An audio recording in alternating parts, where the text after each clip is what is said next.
जब संतों की कृपा से दासी का बेटा रामदास देवऋषि नारद बन सकता है व्यास जी, तो आप भागवत क्यों नहीं लिख सकते? देखो व्यास जी ने समाधि लगाई, जो 4 श्लोकों की भागवत थी, व्यास जी ने वही 4 श्लोकी भागवत 18,000 मंत्रों में परिणित कर दी। बोलिए भागवत महापुराण की जय। बहुत सुंदर 18,000 दिव्य मंत्र श्रीमद् भागवत में व्यास जी ने लिख दिए। लेकिन अब प्रश्न खड़ा हो गया कि इसको सबसे पहले पढ़ाया किसे जाए, अध्ययन किसे कराया जाए?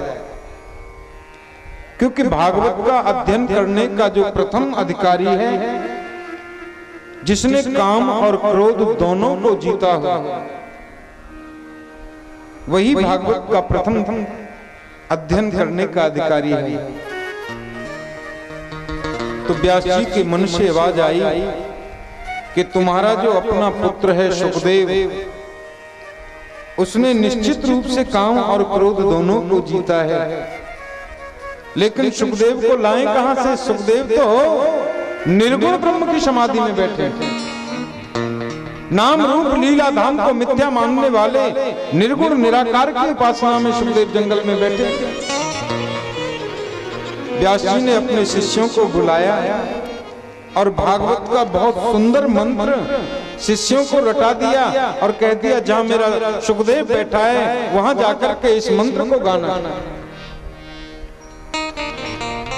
व्यास जी के शिष्य आए और जहां सुखदेव निर्गुण ब्रह्म की समाधि में थे, वहां इस मंत्र को गुनगुनाने लगे कि बरहा पीड़म नटवर बपु कर्णयो कर्णिकारं बिभ्रदवासः कनक कपिशं वैजयन्तीं च माला रन्ध्रानवेणो रधर सुधया पूरयन् गोपवृन्दै वृन्दारण्यं स्वपदरमणं प्राविशद गीतकीर्ति। आहा, बरहा पीड़म, बरह बोलते मोर को और आपीड़ बोलते मुकुट को। मोर का जिसने मुकुट धारण कर रखा है सुंदर, बरहा पीड़म नटवर बपु, जिसका श्रृंगार बड़ा सुंदर है, और कर्णियो कर्णिकारम, जिसने अपने कानों में कन्नेर के फूल कुंडल की जगह धारण कर रखे हैं। बिजली को मात देने वाला पीतांबर और बैजंती की माला जिसने पहन रखी है। रंध्रान वेणो रधर्षदया, जिसके होठों पर वेणु मानो अमृत बरसा रही है। बंसी गायों और ग्वालों के मध्य में गोपाल वृंदावन में प्रवेश कर रहे हैं। सुखदेव स्वामी ने इस श्लोक को सुना और समाधि टूट गई।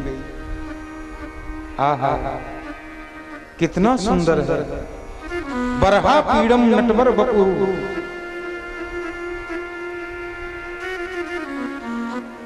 बहुत सुंदर झांकी है। बाद में ध्यान आया हम तो निर्गुण की समाधि में थे, हमें क्या मतलब कोई सुंदर है तो अपने घर के लिए। फिर नेत्र बंद कर लिए। शिष्यों से पूछा, व्यास जी ने कुछ हुआ क्या? बोले हाँ, हमने मंत्र जाकर के सुनाया, आंख खोल करके देखा, लेकिन वापस फिर समाधि में चले गए। तो व्यास जी ने दूसरा मंत्र लिख करके दिया, जाओ इसको सुनाना।